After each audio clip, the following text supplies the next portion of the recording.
If you're experiencing a login failure on Roblox with error code 2026, follow these steps to troubleshoot and resolve the issue. Step 1. Check your internet connection. Ensure that your device is connected to the internet. A stable connection is necessary for logging into Roblox.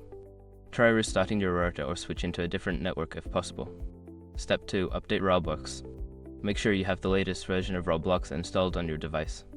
Check for updates in the App Store or the Roblox website and install any available updates. Step 3. Clear cache and cookies. If you're using a web browser, clear your cache and cookies. This can resolve issues caused by corrupted data. Go to your browser settings, find the privacy section, and select the option to clear browsing data.